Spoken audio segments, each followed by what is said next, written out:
Una pila es como un agujero en el que podemos insertar objetos, o pelotas, o lo que sea, y extraerlos otra vez. Y lo importante a recordar es el orden de extracción. El último en entrar es el primero en salir. En inglés, last in, first out, que se suele recordar por las iniciales LIFO, last in, first out. Hemos hablado de pilas como estructura de datos y hemos mencionado algunas operaciones que podemos realizar sobre ellos, ¿no? Podemos hacer push, insertar, o pop, extraer. Pero si pensamos en clases y sus objetos, ahí también tenemos operaciones que llamamos métodos en Java, que tienen un efecto sobre el estado de estos objetos. Bien, el concepto de estructura de datos es anterior a la programación orientada a objetos. Y lenguajes no orientados a objetos también tienen o pueden tener estructura de datos como pilas y otras. Sin embargo, como Java es orientado a objetos, para describir el concepto de stack, de pila, con mayor precisión, pues utilicemos las construcciones que nos provee el lenguaje. Por tanto, lo primero que vamos a hacer es definir una interfaz para pilas. Definamos una interfaz sencillo para pilas que capture la idea intuitiva de pila, tal como lo hemos presentado. Más adelante ya la implementaremos en clases. También vamos a comentar algunas de las posibles variantes, porque no hay una única forma de hacerlo. Podemos hacerlo de formas distintas. Recordemos que solo tenemos que definir las cabeceras de los métodos: el nombre, los tipos de los argumentos y del resultado. El cuerpo de los métodos, eso lo dejamos para más adelante, para la implementación. Vamos a ver un posible conjunto de métodos.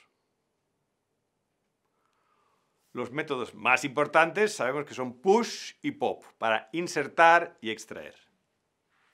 Push es un método que toma un objeto y lo añade en la parte superior, en la cima de la pila. Por tanto, necesitamos como argumento ese objeto que vamos a insertar. Y el tipo de resultado es vacío. No hay valor, no hay objeto que se devuelva. Solamente se actualiza el estado de la pila. Además, tenemos que definir el método pop para extraer elementos. Este método no tiene argumentos. Y el resultado es el objeto que extraemos y que estaba en la cima de la pila. Démonos cuenta que el objeto lo eliminamos de la pila. Claro, la pila puede estar vacía, en cuyo caso no es posible extraer ningún objeto. Y por tanto, para tratar bien este caso, lo que podemos hacer es definir una excepción. Y cuando implementemos el método, la clase que implemente la interfaz, deberemos levantar esa excepción cuando la llamemos con una pila vacía. Pero declaramos ya la excepción en la interfaz. Claro, si recordamos el método push, podemos pensar también, ¿qué pasa con ese método? ¿Podemos siempre insertar un objeto? ¿Qué pasa si no hay más sitio? Vale, bien. Ahí también podríamos definir una excepción. Por ejemplo, stack full exception en lugar de stack empty exception como hacemos ahora. Si no lo hacemos, como no lo hemos hecho, e insertamos un objeto en una pila llena, también obtendríamos una excepción, pero sería de un nivel inferior, que nos da menos información sobre lo que está ocurriendo. Pop elimina el objeto superior de la pila. Pero típicamente se define además otro método que se llama típicamente top o peek, que nos permite ver ese elemento superior sin eliminarlo de la pila. Obtendríamos una copia, de alguna forma, de ese elemento superior. Bueno, hay que darse cuenta que el mismo razonamiento aplica como a pop, porque si no hay elementos en la pila, si la pila está vacía, no hay elementos que inspeccionar, podremos tener un error. Y por eso también hemos incluido en este caso la excepción stack empty exception. Pero si queremos evitar el hecho de que se levanten excepciones con la pila vacía, conviene definir otro método más, el método isEmpty, que comprueba si una pila está vacía o no. Este método tiene como resultado un valor booleano. Bueno, y podríamos definir muchos más métodos. Como por ejemplo, podemos definir el método size, que devuelve el número de objetos que están almacenados en una pila. El tipo de resultado es int, de los enteros. Y hemos presentado un ejemplo de interfaz simple para pilas. Y hemos comentado alguna variante, porque no hay una forma de hacerlo, hay muchas posibles.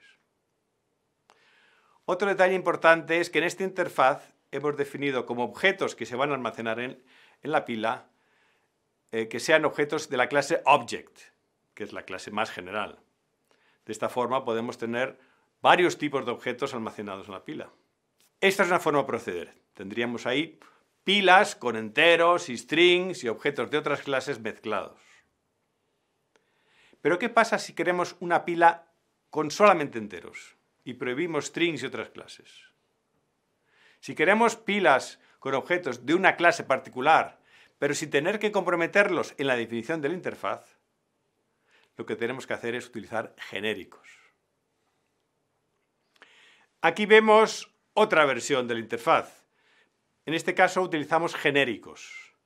Hemos sustituido la clase objeto por la variable de tipo e. Y aquí tenemos otra versión en donde hemos añadido la excepción Stack Overflow Exception al método push. Las pilas son estructuras de datos que están muy estudiadas en matemática discreta y en lenguajes de programación. De hecho, en la selección de nombres y tipos no hemos utilizado exactamente los mismos que se encuentran en la librería de Java. Pero aquí están. Aquí mostramos la jerarquía de Java en donde se encuentra la interfaz de pilas. Y se observarán algunas variaciones en relación con los métodos que hemos presentado aquí. Una vez que hemos definido la interfaz, podemos pensar en distintas implementaciones. Por ejemplo, una que utilice internamente un array o una que utilice internamente listas encadenadas y otras que nos podríamos imaginar. Bien, hemos definido una interfaz en Java que recoge la esencia del concepto de pila, esta estructura last in first out o LIFO. Lo último en entrar es lo primero en salir.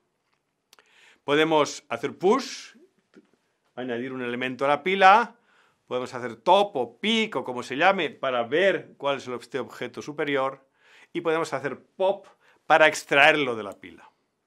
Además de poder definir otros métodos para comprobar si la pila está vacía u otras cosas.